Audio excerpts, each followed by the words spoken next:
You're listening to the Roovolution Podcast. Join us as we bust myths and challenge common assumptions, helping you to revolutionize your rooster experience.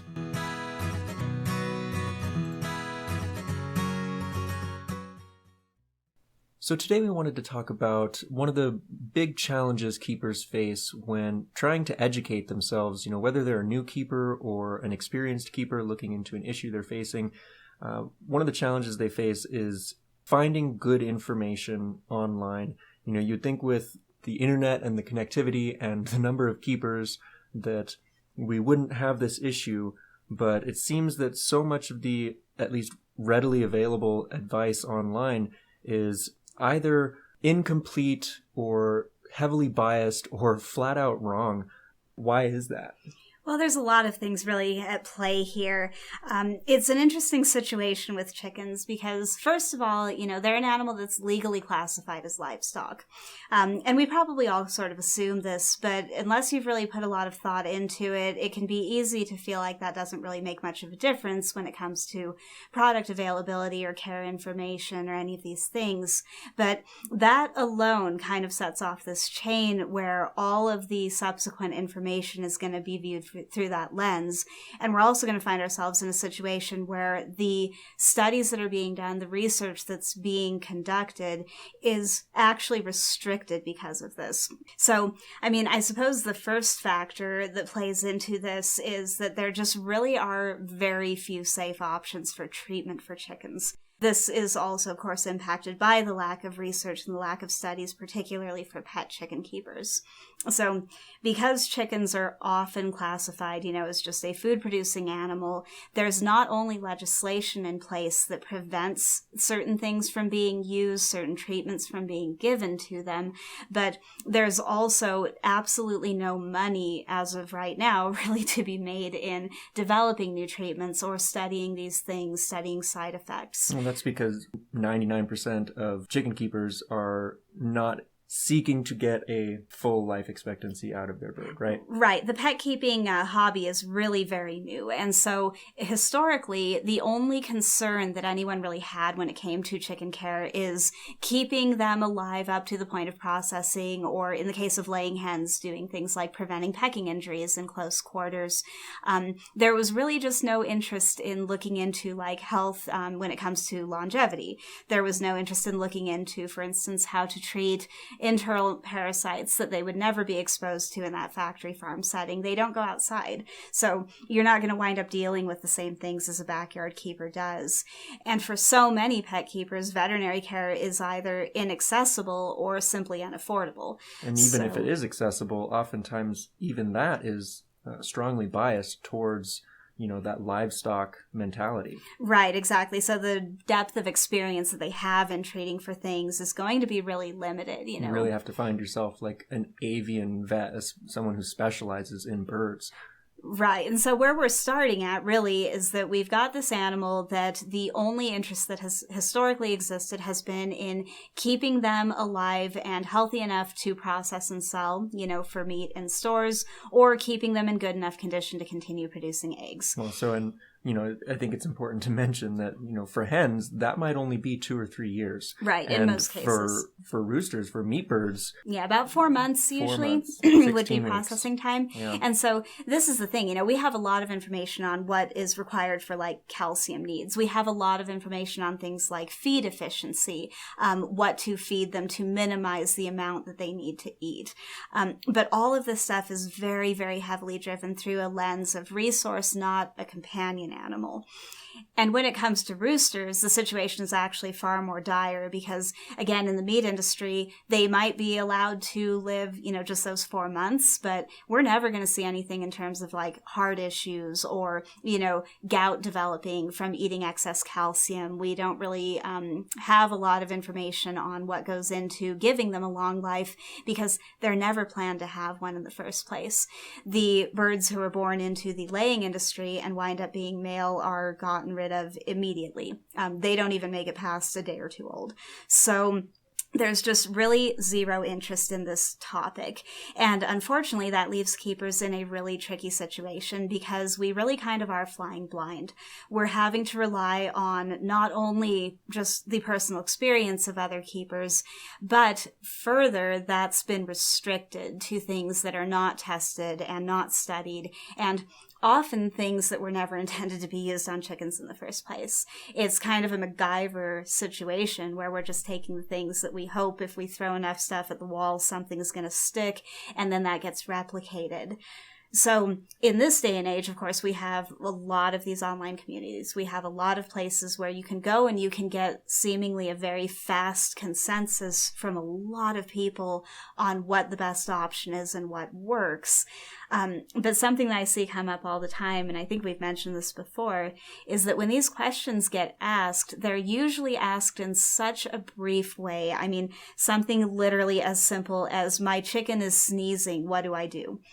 And then it's followed up by just a ton of people coming in and giving essentially a diagnosis based on nothing but that.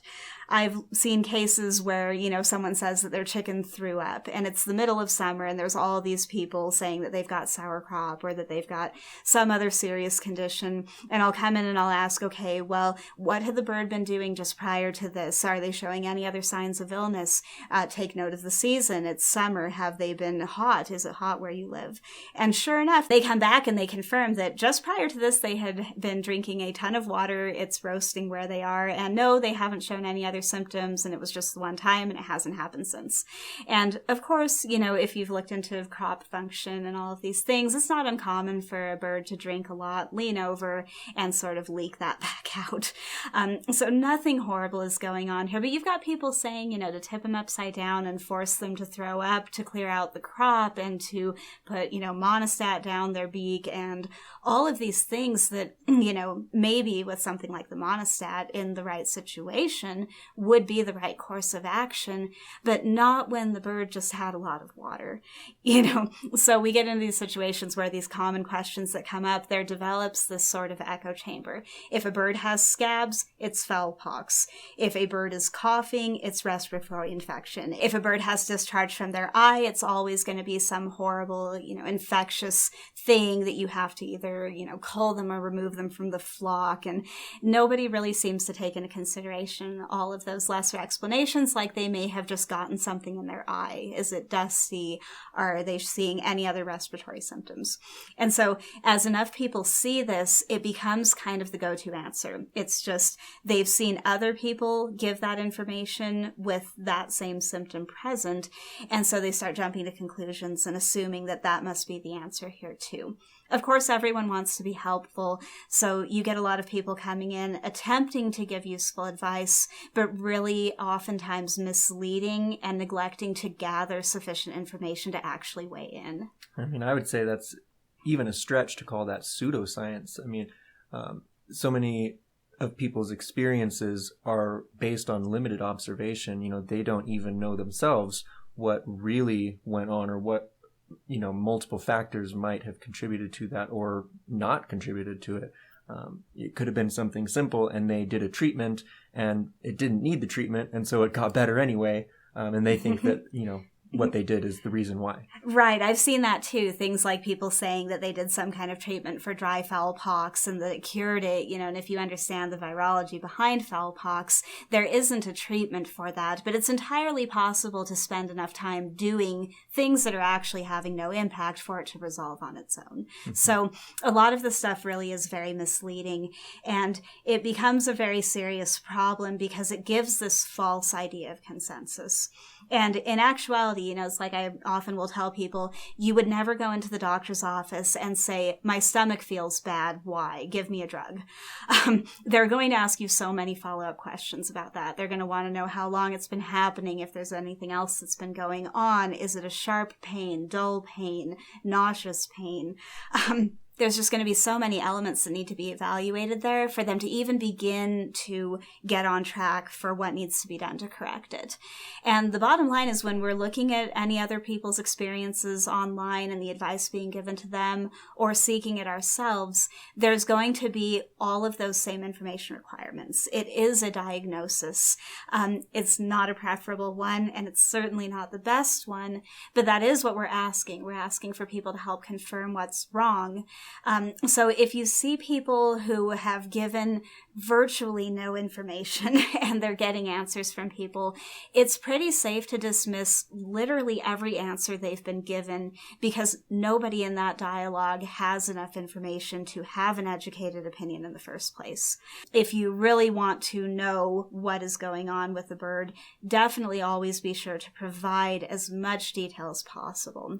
Diet, housing, recent changes, anything you can think of that might be factoring in. And even then, it's really important to understand that a lot of people are still going to jump to conclusions.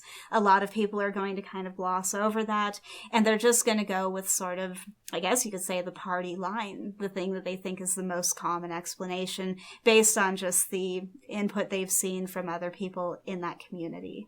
Or perhaps their opinion, once again, going back to this livestock mentality, that whatever the problem may be, whether it's diagnosed or not, it may not be worth the time, effort, or money to correct it or treat it. Right. Unfortunately, these days we do have, some better options that do exist.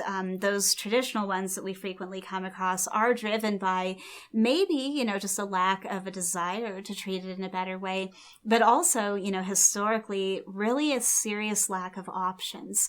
It was a situation where you just kind of had to do what works regardless of any negative side effects.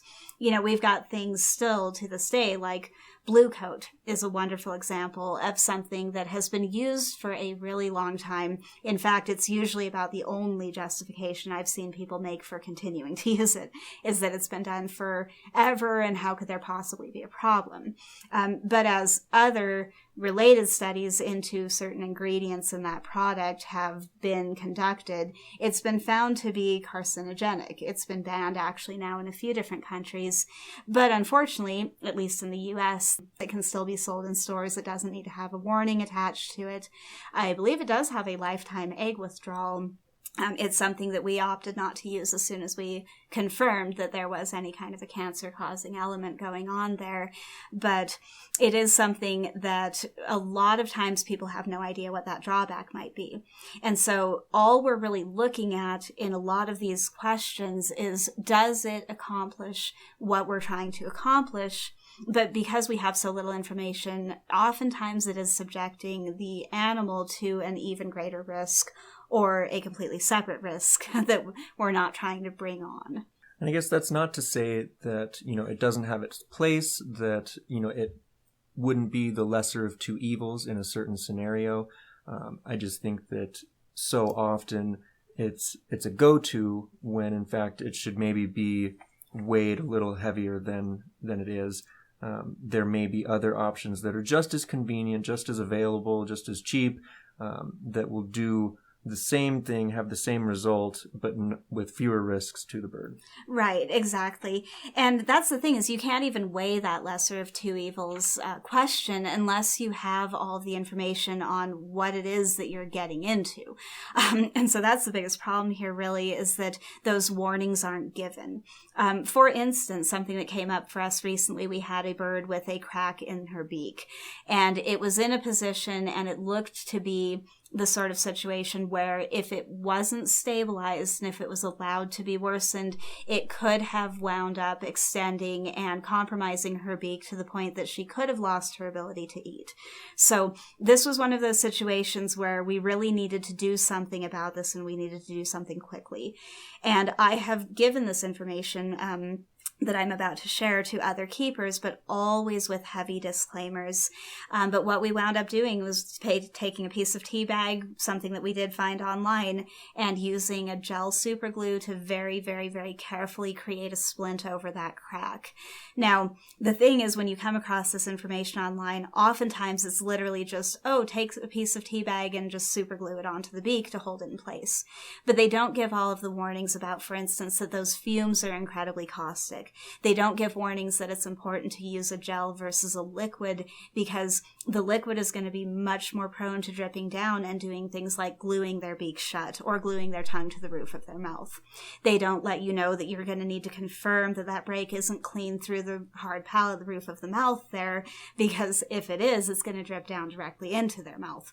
So there's all of these cautions and all of these measures that you can take to use even those in a pinch, not the best option, solutions safely, but just that shallow explanation that's often given can lead to a lot of really serious problems. Yeah, I mean, that procedure wound up being so surgical in nature, to not use too much of the tea bag so that it was creating an obstruction or an unnecessary thing on her beak, to not use too much super glue on it, just enough, and then having to use tweezers to place that and not have it stick to the tweezers, and then also do this on a bird that doesn't want to be restrained, while you're doing this to them. Like, she was even trying to peck at the piece of tea bag, and it's like it wound up so difficult and complicated.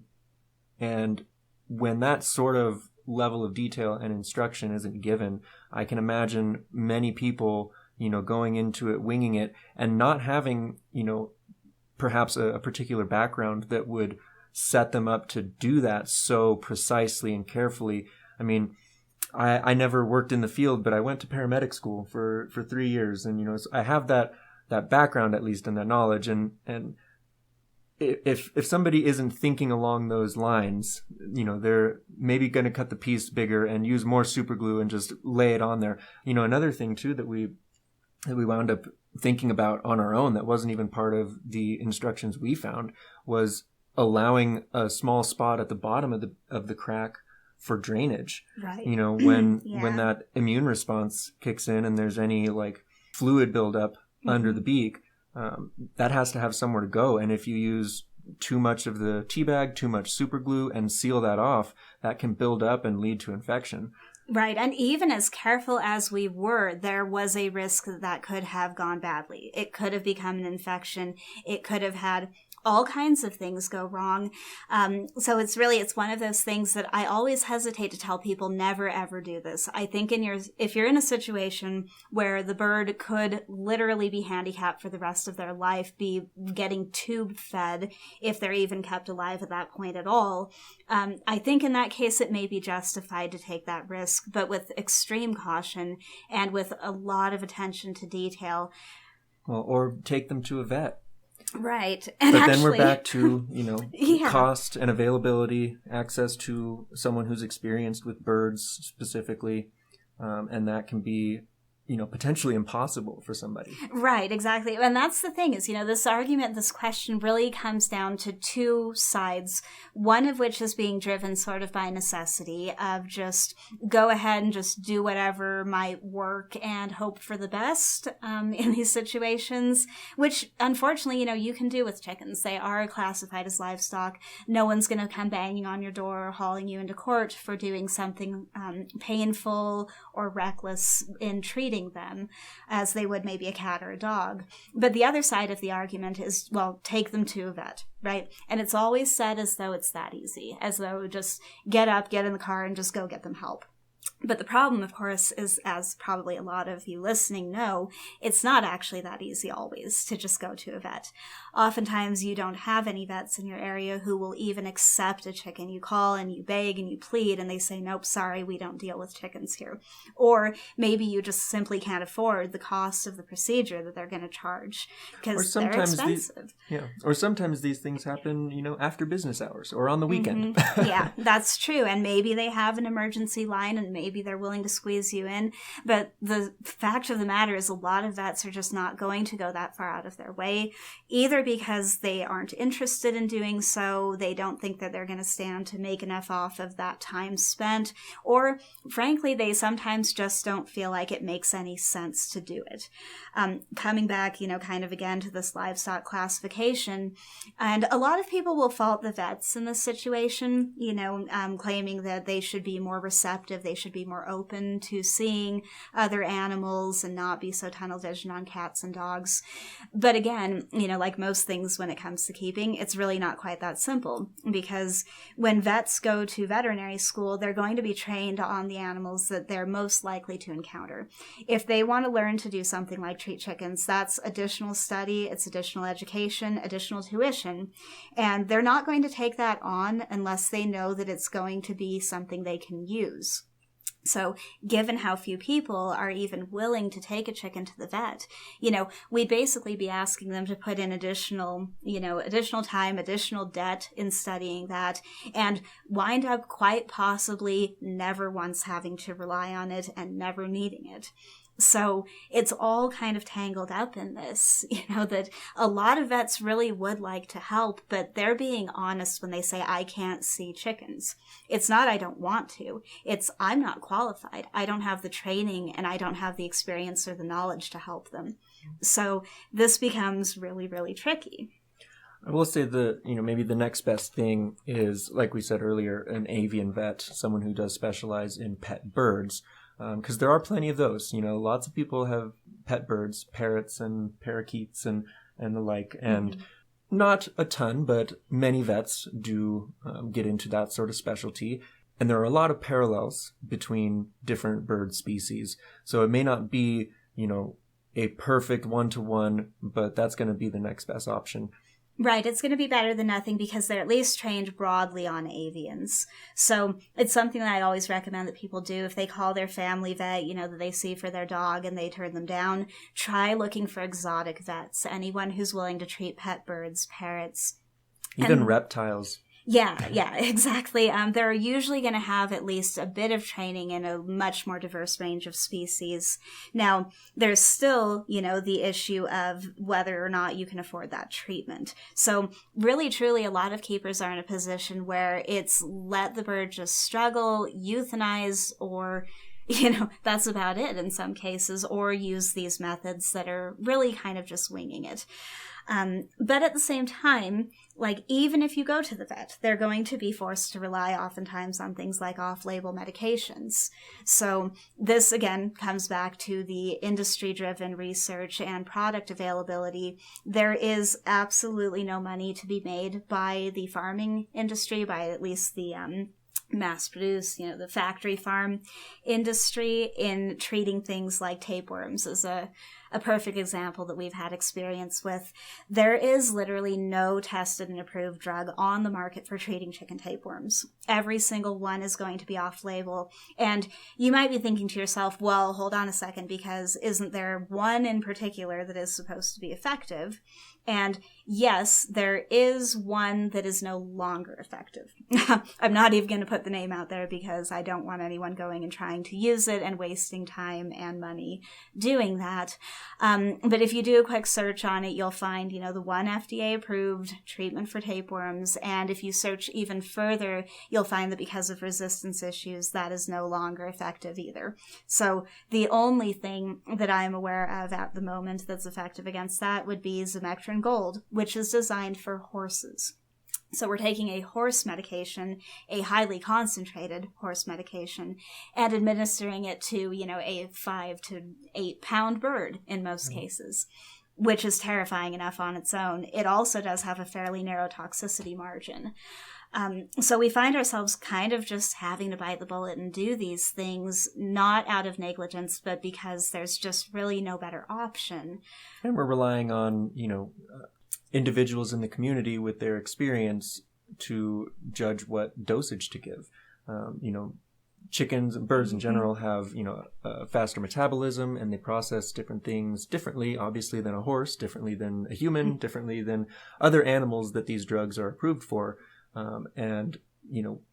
we end up just having to make our best guess or rely on somebody else's best guess that may or may not have worked for a number of reasons that they may or may not be aware of. Right. Well, and when we first started researching, the Bachelor Gold, I was lucky enough to get in contact with somebody who had broad experience and had used it and was being very detailed in the instructions they were giving.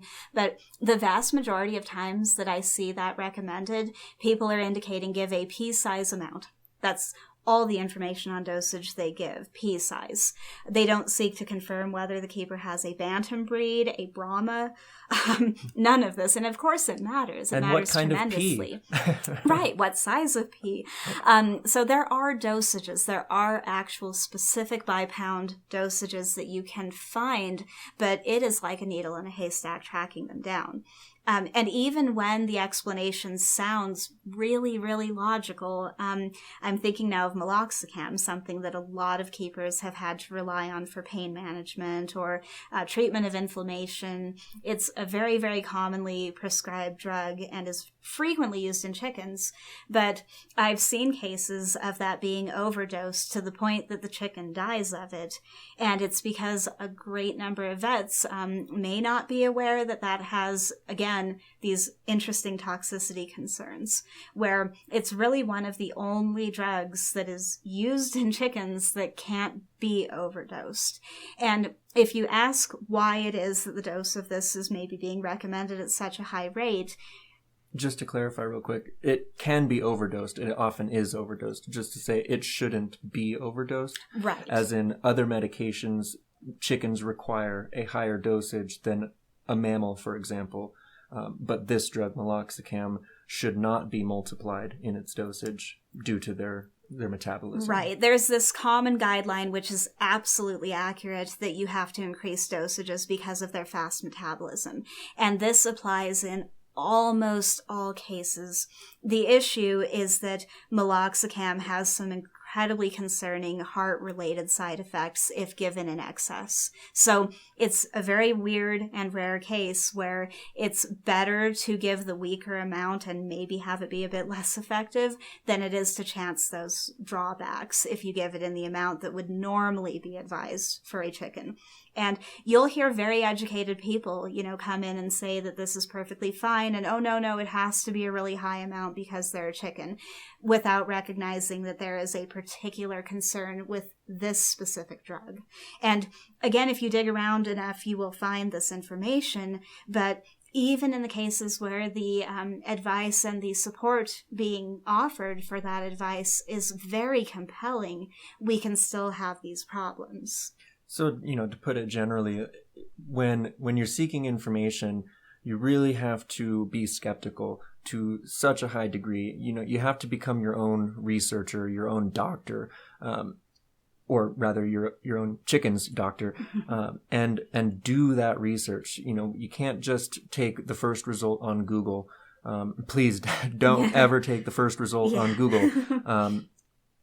Furthermore, even when you find a piece of information that, like you said, sounds and looks, for all intents and purposes, trustworthy, still be skeptical. You have to find out for yourself how they came to that conclusion. You need to do additional research, look up studies and papers published in, medical journals.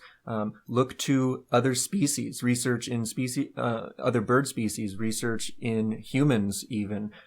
You kind of need to do your own education as far as anatomy and physiology, and learn how certain things are interacting with other things in a body, so you have a better understanding of why somebody is advising this for this reason. I don't know. It's so much more complicated than I ever thought it would be. Yeah, well, and when we started out, we were expecting that it would be as simple as just, searching for that answer, right? Just do a quick search. What's the best kind of bedding to use in the coop? And it's really only because I have a tendency to be more paranoid about these things that we started doing a bunch of searches to just try to absolutely double and triple check. And we started finding that so many things that are used all the time and regarded as harmless really, truly aren't. There's decent reason to believe that pine shavings have some of the same concerns, not as severe, but at least some of the same concerns as cedar shavings, which of course have aromatic oils that can cause irritation and are never recommended for use in a chicken coop. Can cause things like long-term like scarring in the lungs, right? Mm-hmm. And I see them being recommended pretty regularly. Right, or like diatomaceous earth is another one. We picked up diatomaceous earth, we picked up Bluecoat, and thankfully found all of the concerning information about it before we ever had a need for it. So it's still sitting there in our laundry room unopened. I guess I hate to throw something away intact, but it'll never be used because it's just not worth that risk. We've had to basically, implement workarounds. We've done things like add food coloring, blue food coloring to, an antibiotic ointment to apply to an injury. It has the same color masking effects, although I question how effective that actually is. We haven't done it regularly, but there always really are workarounds for this, and it may not always be convenient to access those or to identify them, but we've at least found that it's absolutely worth the peace of mind and the ability to avoid all of those other related problems. I mean, we had to jump through so many hoops to get the right kind of sand for our coop because it was literally the only option we could find that didn't have some kind of a health or safety concern. Yeah, when we were looking into that, there isn't, at least as far as we could find, there isn't a readily available bagged sand option that you could get at Home Depot or even any of the nurseries or garden centers that we could find. We ended up having to go to the local quarry where they have, the different minerals and gravel and sand. And this particular sand that they offered is just called construction sand, and it's used in masonry and creating concrete. But it was the only thing that is coarse enough to not create a respiratory issue, and is washed naturally with just water and no chemicals. And those were like the two main factors that we were looking for in a bedding. Right, and having enough diversity in the grains to avoid clumping and creating blockages in the crop if they eat it. And same thing there, if you go online, you're going to see plenty of people saying, oh, I've used play sand for years and I've never had a problem. And that can be true, and it can still be unsafe because that's not going to be an issue unless the bird actually chooses to eat any amount of that sand if they start using it as a grit source or something. And as we all know, chickens are all individuals, and some of them can be pretty weird. Very true. They're very unpredictable. So, you never assume that your chicken isn't going to do an insane or unnatural thing. We've all seen how they respond to styrofoam. So, or people saying that they know what to eat and what not to eat. In some cases, yes. In other cases, no. So it's really a lot like, having a young human child. Never assume that it's not going to be a problem. Always look first for the ways in which it could be, and then look for options that avoid those dangers. That makes me think of another example of things that you would think a chicken would know better than to eat. However, there's so many examples out there, and very easy to find, these stories of chickens who eat nails and screws and staples and bits of metal or glass. They're allowed access to, a garage or workshop or, just free ranging. That stuff just happens to blow in from unknown sources. And again, a lot of people will make the claim that they'll be just fine, that, they can process and digest a metal screw. And the fact of the matter is that if that's what happened with their bird, they got very lucky, and it was only because of luck that it didn't do something more severe like perforate, their crop, perforate or puncture, an internal organ. So many other stories you find, keepers who have actually gone and had a necropsy done or x-rays done while the bird is still alive but suffering, and come to find there's a bundle of screws in their gizzard, and that just can't possibly be something they could deal with and be okay with. Right. Oftentimes it leads to hardware disease, actually, is what it's called. And that's kind of a slow progression thing. So it's entirely possible, especially in the case of roosters. They might be taken by a predator, lost to some kind of heart failure or, other reasons far before those symptoms would ever develop. But again, nobody's situation is exactly like each of ours. We've all got our own goals, our own concerns, our own aims for how healthy and how long we want to keep these boys around, or our girls. And a lot of this really, really does rely on that. You can't take the advice of somebody who's planning on just getting rid of their rooster in 6 months saying, oh, well, I haven't had any problems. It's really, really important to make sure that you confirm that the people that you're talking to are on the same page, they're working towards the same things, and they're asking the right questions.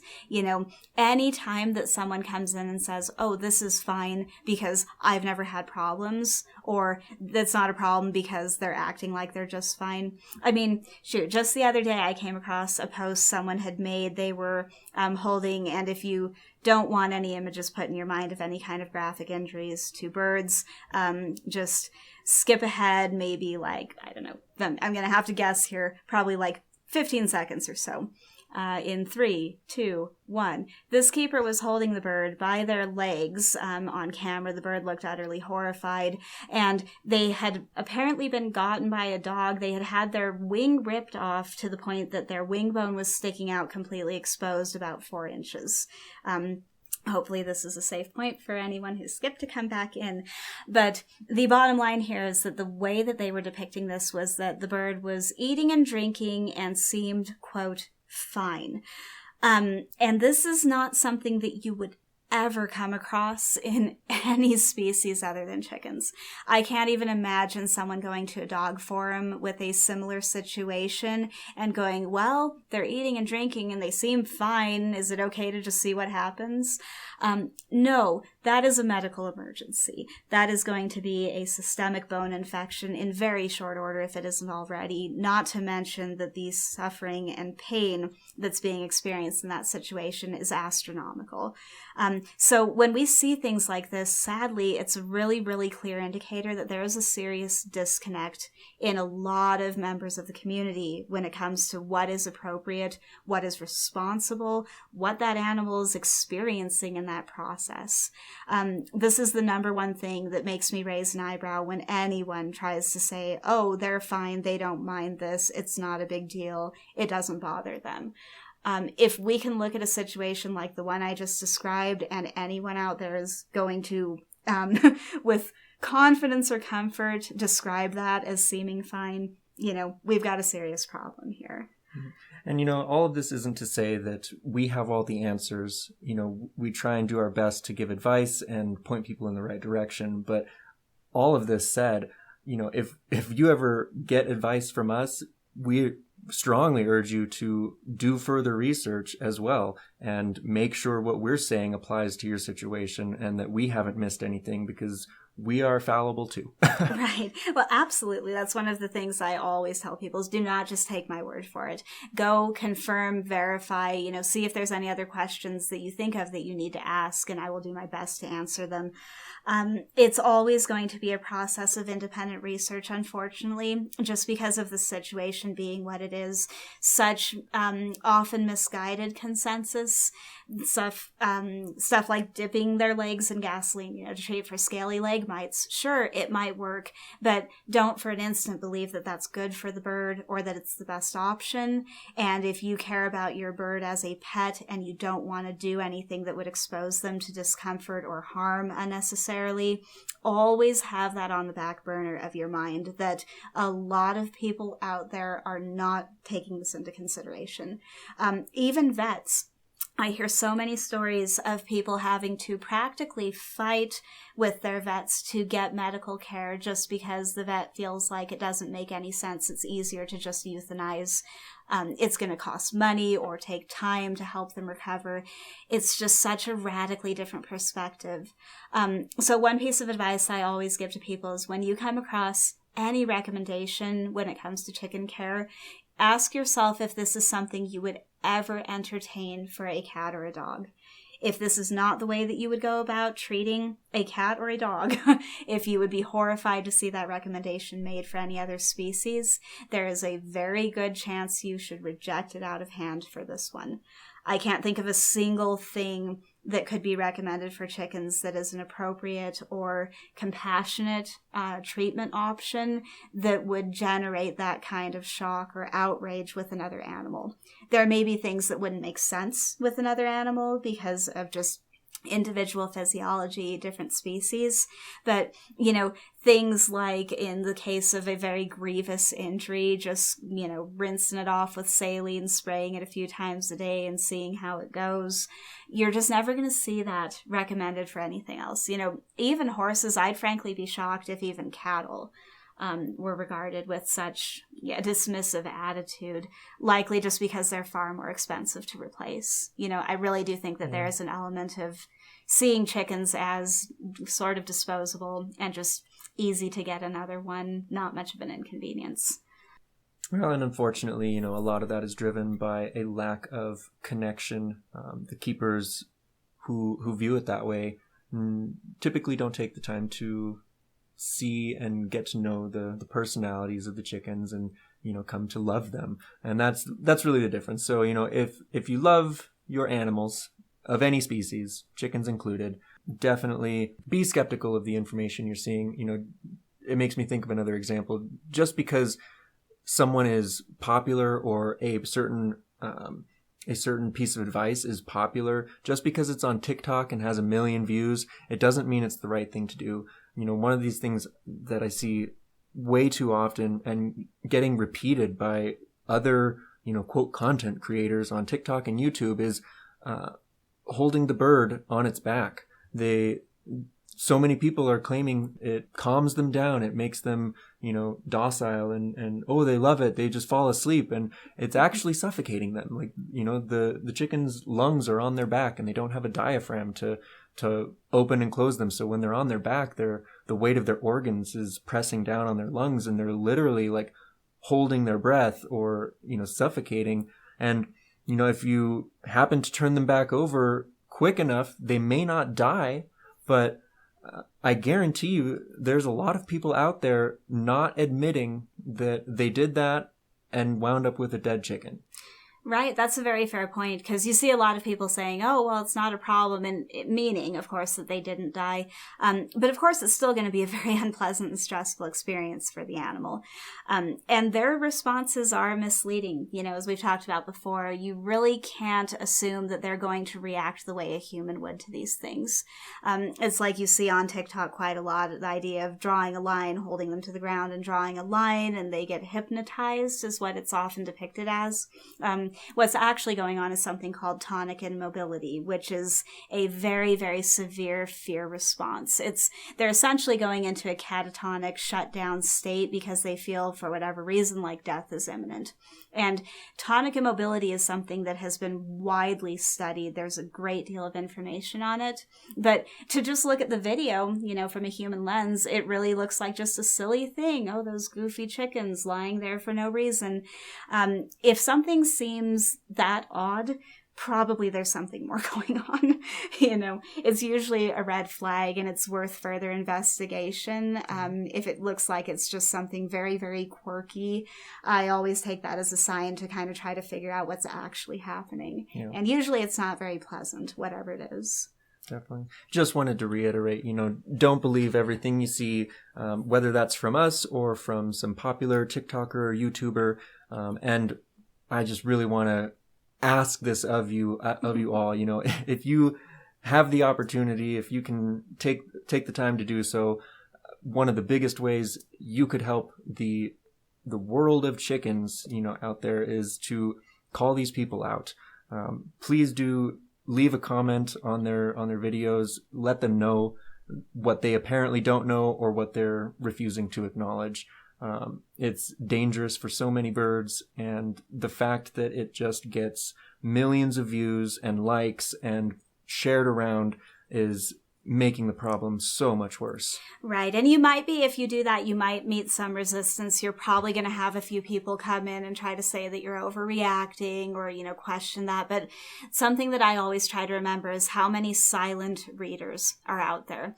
For every one person who tries to argue or get combative about these kinds of points, there's going to be quite a few more who just happened across it, saw it, and took it upon themselves to look it up and become educated. So a lot of times those people are not there to get into the mix. They're not there really to engage. They're just there to learn. And you're not really going to see much evidence of them, but they are out there. And I've had plenty of situations in which they reach out to me privately, through a direct message saying, thank you so much for mentioning this. It can be a really hostile community out there. And a lot of people aren't very interested in putting a target on their back, by jumping in and picking sides. They'd rather just kind of keep to the sidelines, but they are watching, they are listening, and they are receptive. And let's be fair. If you've done this, we're not judging you. Again, so much information out there just can't necessarily be trusted, and it's very easy to be convinced by something that hasn't been studied enough or looked into enough by the person sharing it. So we're not holding that against any of you if you have held your chicken on its back. But moving forward, I think it's fair to say that we all, knowing that information now, would choose a different option. Right, definitely. Well, and I would actually make the case that the people in that situation who have done this, probably the only mistake they've really made is just kind of having too good a heart in a lot of cases. Just not even considering the fact that there could be such a callous attitude driving a lot of this stuff, that there could be such a lack of care behind it. I think a lot of people go in really expecting that they can trust the information they're given to be good and compassionate, and would never even entertain the fact that it might be so badly misrepresented. That is fair. I don't think any of the YouTubers or TikTokers that are sharing this are doing so maliciously. I don't think they're out to kill chickens. I think that they believe that they are doing something really nice for their chicken, that they're helping them calm down or making them real comfy, and that's giving them time to bond with them.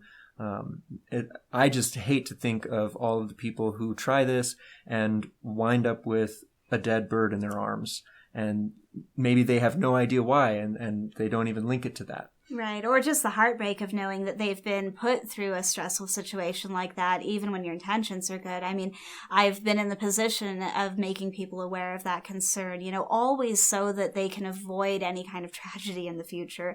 It's always, I just want to be sure that you know that this can be a dangerous thing. And I've talked to so many people who are just devastated to hear that, who immediately say, I'm never doing that again. I would never chance that. I had no idea. Yep. And it's horrible because it's better than just letting it continue. It's better than keeping quiet and potentially they lose that bird one of these times. But it's heartbreaking for them to know that they were the cause of that experience on the bird's part, especially when this is a pet animal and you've gone so far out of your way to be reliable and trustworthy and caring towards them. So that's really the only part of the situation that ever makes me mad, is these people who have such good intentions and are new to the hobby, and they're counting on the other people out there to give them reliable advice. And then they don't get it, and they wind up making these mistakes and find themselves in a terrible situation. And it's hard, honestly, even to fault the people giving the bad advice, because it is so limited out there, and there is such a strange consensus simply because everyone has seen everyone else recommend it. Everyone has seen everyone else recommend it, and it's just become the go-to. So it's a weird situation where it's like, maybe nobody's really at fault. It's just a bad combination of factors at play, but still so important to be aware of. Yeah. And, we've experienced that ourselves. We've not only made mistakes based on bad information, we've moved forward with certain decisions that led to problems that we didn't foresee, and had we maybe thought of it or thought through it a little bit better, ahead of time, we might have seen those things coming. One thing that, I don't have a better answer for even to this day, but, the use of hardware cloth, which, in order to predator proof your coop and run, so many people recommend the use of hardware cloth. And, I would probably still recommend using it as well versus other options as far as predator proofing. However, it has been the cause of multiple injuries to our birds. The cracked beak, which we referenced earlier, was due to hardware cloth. She got her beak in there trying to peck at a plant on the outside, and when she tried to pull back, it was at the wrong angle, and that's how that happened. We've seen toenails just come right off because they were running away from another chicken and jumped off of the hardware cloth. And this can happen with the 1/4-inch hardware cloth or the 1/2-inch hardware cloth. And, I wish that there was a better solution, and if you have one, please share it with us. And that's the thing, we had mentioned about, doing a search for more information on any of this stuff. I'm in the habit, every single new thing that we consider using or trying, I will do searches for that thing with the word danger, that thing with the word safe, that thing with the word harmful. So if we're looking at switching, for instance, to horse pellet bedding, I'm going to do searches for horse pellet dangerous for chickens, horse pellet safe for chickens. And read absolutely everything I can find on that. Basically just looking for any reports from other keepers of times where it did cause some kind of problem. From there, you can evaluate, see if it might have just been a misattribution, that maybe that wasn't really what did it. It's time consuming, and the disheartening thing that you find is that 99% of things that you search that way, you're going to find some danger. There are dangers to having hay in the coop. There are dangers to using diatomaceous earth. There are dangers to using certain kinds of sand. There are dangers to heating the coop. There can be dangers to not heating the coop.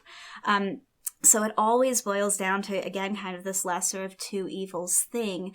But you really do always want to make sure that you know which evils you're choosing between. That's really the big thing, because it's going to be a personal decision. We've chosen not to heat our coop because we happen to live in a warm climate. It doesn't get horribly cold. Based on the breeds we're keeping, we were able to make an informed decision there. And we haven't had any issues from that decision either. Someone somewhere else, who sees the warnings about coop fires may want to go the route of looking into how to prevent that hazard, because maybe they need to heat their coop. Maybe they're in a really cold climate and they're keeping something that can't properly insulate, like a frizzle or something. So there's really never going to be one right answer, but there's going to be a lot of potential bad information that you have to wade through and evaluate and kind of become the expert yourself so that you can make a decision that's going to be best for you and your flock. And like you said, that takes a lot of time, and you put in so much time in research. I wouldn't be exaggerating to say that over the course of 2 years, 2.5 years, you've put in a few thousand hours. A couple hours a day as an average. Across that whole time, some days more, some days less, but, and then on top of that, the observation of the flocks and then the engagement with the community. I'm not even counting that.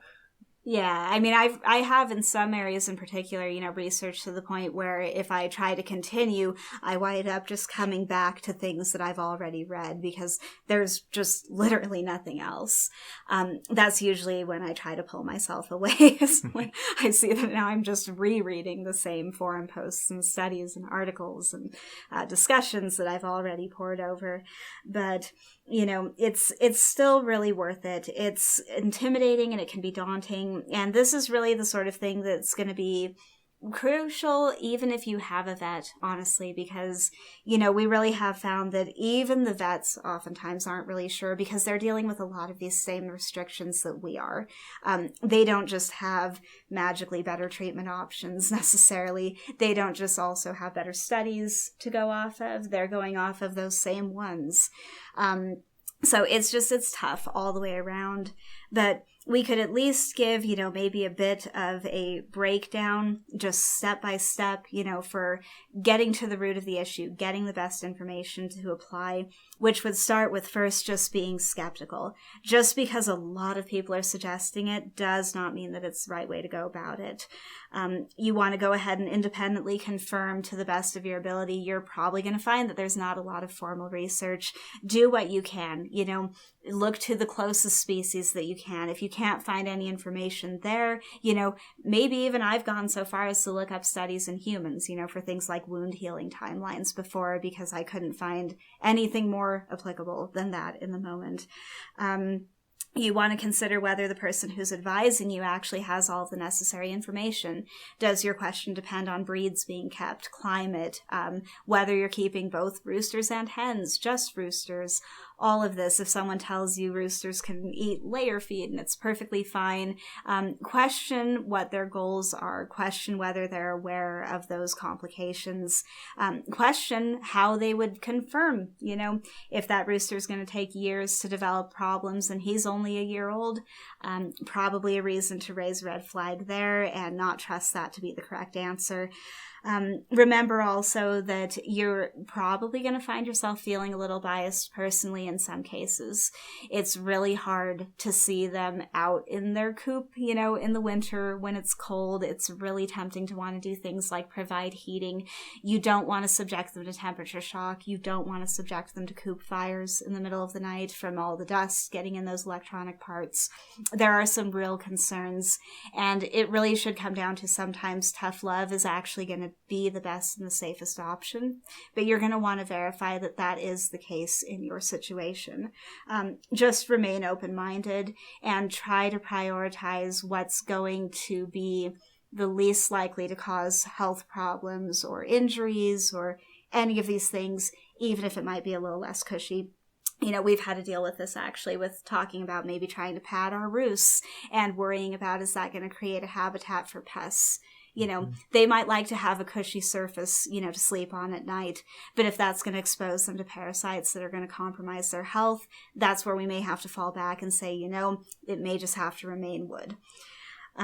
So if you do take them to the vet, if you manage to find a vet and you get in there and that vet is telling you that there's really not anything that can be done to help, really push that issue, really confirm that they are viewing that bird as the family dog or cat, if that is their status to you. Well, don't assume they're going to know that. Within your means, you got to be honest with them about, what your financial situation is. And obviously that changes from time to time, but that's something that I think they will often assume on your behalf, and you really gotta, like Sarah said, you gotta push that and say, this is my pet, this is my family, this is my child, and either money's no object or here's my budget, like what can we do to work within this? Definitely. And be careful about saying that they're your child on most of the online forums. Yeah. Most people will take that and run with it and, just really derail the conversation. But yeah, absolutely make sure that they know that there is an emotional attachment to this animal, that this is not a cost question. This is not a matter of, I'm not going to spend money if I can replace them for cheaper. Chickens cost, $4 to, oftentimes maybe $8. Like, you're not going to find any medical care that's going to be cheaper than the cost of replacement. Period. Even a $50 chicken, which is expensive, is cheap in the broad scope of pets. Like, that's a pretty inexpensive pet. Right. And that $5 chicken can easily become a $300 chicken in one vet visit. So a lot of times the vets really aren't trying to be horrible. They're trying to save you from making what they think is an impractical choice.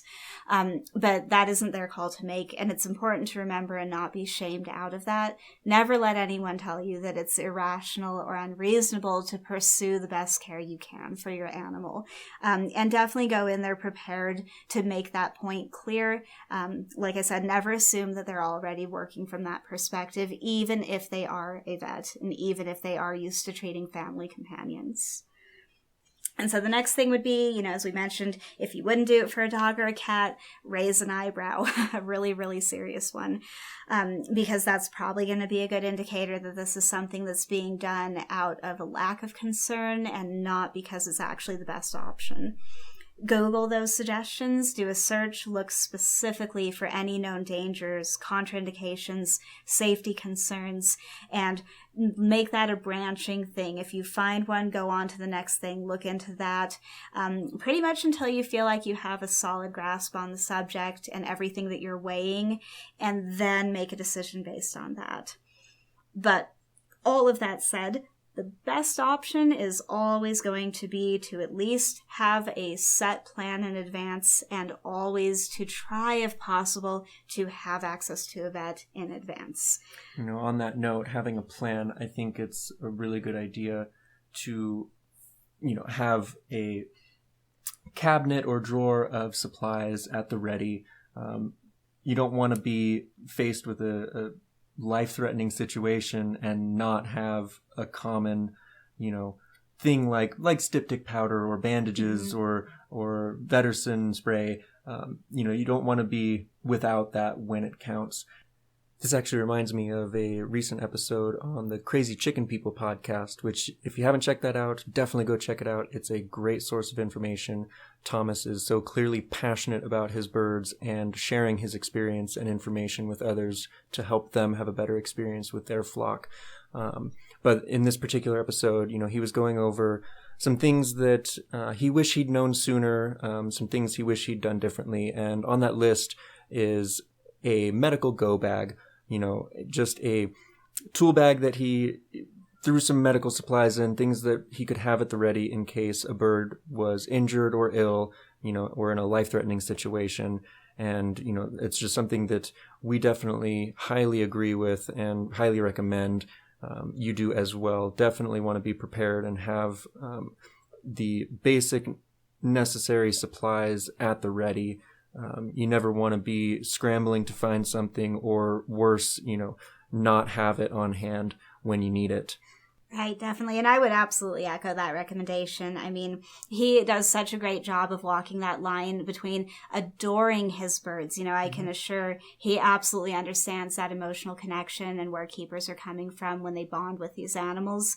But he's also incredibly practical. He would not be one to recommend anything that's not going to be in their best interest. And he's got a great track record of knowing where that line is. So as we were just saying, it can be so hard to rely on advice from people who are coming from a totally different perspective. Yeah, check out Crazy Chicken People. He covers rooster, hen, related topics, just everything chicken related. Breeding and hatching. Yeah, exactly. Very all kinds of things. Broad focus. And he's going to be one of those people that you can count on to understand the perspective that you have on it and to be in line with your ideals. Absolutely. And I would just add also on the note of the go bag, it's so important to also keep an eye on, things like expiration dates. Make a habit of checking over those supplies somewhat regularly to kind of take inventory. We ran into a situation where we needed our styptic powder because one of our boys had snapped off his entire spur and was busily attempting to bleed out in the middle of our kitchen. And we opened the styptic powder and it was solidified because it had been humid recently and the entire container had hardened into one block. We were literally sitting there grinding chunks of it into powder again in our palms as quickly as we could. Wasn't a fun situation. Yeah. I've definitely made a habit ever since of keeping tabs on making sure that's still powder, it's still usable. I think it's a good idea to always have an unopened one on hand as well. You have your open container that is in use, but always expect that might go bad or harden when you least expect it. Yeah. So have an unopened one ready. Yeah, we're not even in a very humid area, and we've still been unable to determine exactly what is causing that or any reliable way to prevent it once it's open. So just little things like that to be aware of. So it's a really good practice to kind of go through and get an idea of what are the most common injuries that I might deal with. Am I equipped to deal with something like prolapse? Am I equipped to deal with a beak injury? Am I equipped to deal with a broken blood feather? Just these really common things that come up. And then from there, also start looking into trying to get in contact with the vet. It may be a little bit of travel. You might have to call around to multiple places, but if you can possibly have that lined up, you really only stand to gain something by doing that. You don't have to go in. We've had situations come up where we feel comfortable addressing it properly ourselves at home, but we always know that we have that vet on retainer and we have access to them if we find that it's out of our capabilities. If something unexpected comes up, we're really never on our own in that situation. And of course, a lot of people will call their regular vet and be told that they won't take them. But some other things that people don't often think to check into would be, like we mentioned, exotic vets are a very good thing to try. See if there's any in your area that might make an exception and get them in. And just call around in advance, let them know, confirm who would take them so that in that emergency, you know who to call.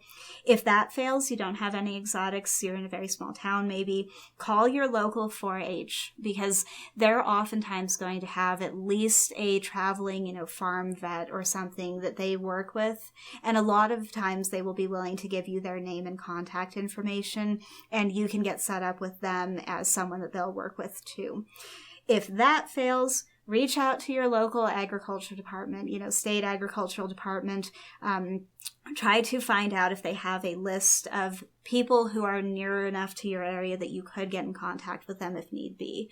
So sometimes going up to those broader organizations that of course are going to have somebody they can call on. These are probably going to be people who aren't putting their name out super publicly. It might just be on kind of a only if you're in the know basis. But asking that question can oftentimes get you in contact with them too and set you up with that resource. I would say in addition to those, get yourself into a medically focused group on Facebook as well. It's something like Chicken Vet Corner. Right. Where, the response time may not always be super great, but, you're at least able to get direct contact from a vet, and it's free, and, you can trust that information. Right. It's definitely better than nothing. And especially, maybe while you're waiting, maybe you've got a bit of a wait before you can get into the emergency vet visit, or while you're still calling around, you can have that question, sitting there and maybe be getting some useful input in the meantime. Do be advised that in those groups, there's oftentimes a large community of just members and relatively few vets. You may hit a day where there are no vets who are actually active right then. You can usually label your question to address only vets or people who are approved to advise by the group. And that can help. It will also reduce, of course, the amount of input you get and how quickly you get it. But just know those distinctions, that if you don't specify and someone comes in and gives input, never hesitate to ask, are you a vet? Are you an approved contributor? And make sure that you know who it is you're talking to and their level of experience. I would also highly recommend joining those groups before you need them. It can take a while to get approved, and you do not want to be in a crisis sitting there waiting for your membership request to go through so that you can try to get some help. So this is a, do an advance thing, get those supplies in order, get those contacts in order, and do as much research as you can before it ever comes up. And that's really going to empower you to be in a position to handle things confidently, compassionately, and effectively if and when they happen. I would also say, possibly veterinary medical textbooks would be a great resource to have on hand as well. Well, and actually on that note, the Merck's veterinary manual is online. They have a website that's searchable. So if you need to know about, how to treat, how to treat something like a respiratory infection, you can go and you can search keywords and you can see different articles that have been written that they're featuring. You can see different guidance, the qualifications of the vet who compiled that information, all of that. And that's Merck's, MERCK'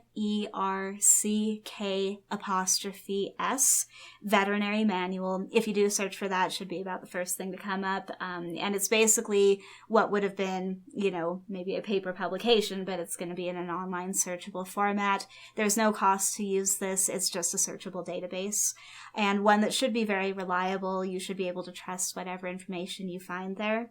And of course, there's also a lot of books that you can order online too. You can go and actually get those paper publications and have them on hand, read them when you've got a bit of free time, maybe when you're sitting out, just being around your flock, pick a subject, pick an illness, read about it, do a little bit of additional research, and just kind of gradually start building up that database yourself.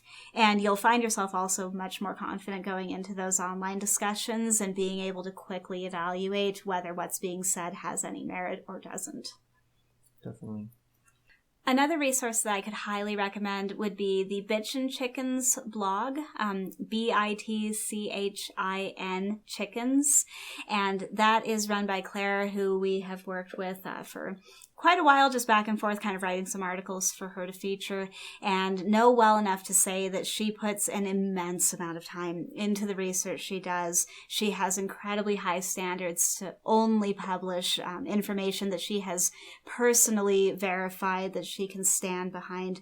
She has personal contact with a very, very skilled vet who does a lot of care of chickens and has been able to work directly with her to confirm these things, to make sure the information she's putting out there is sound. So could definitely reassure that would be a trustworthy source. I would feel perfectly comfortable taking the advice of, pretty much anything I read on her website, whether it's treatment dosages or the way that diseases progress or effective preventatives. You're going to be able to count on the information you find there. And of course, Thomas's Crazy Chicken People podcast is going to be a great resource for all of just the kind of general care type stuff, how to view different issues, things to take into consideration. These are going to be people who understand that connection and want to do right by their birds and are looking for all the best possible ways to do that. Absolutely. So moral of the story is, don't trust everything you read or see online. Do your own research. You'll definitely be glad you did. And have a plan. Be prepared. Have a go bag or a cabinet, with supplies at the ready. You never want to be caught off guard and unprepared. And part of that is learning about the birds.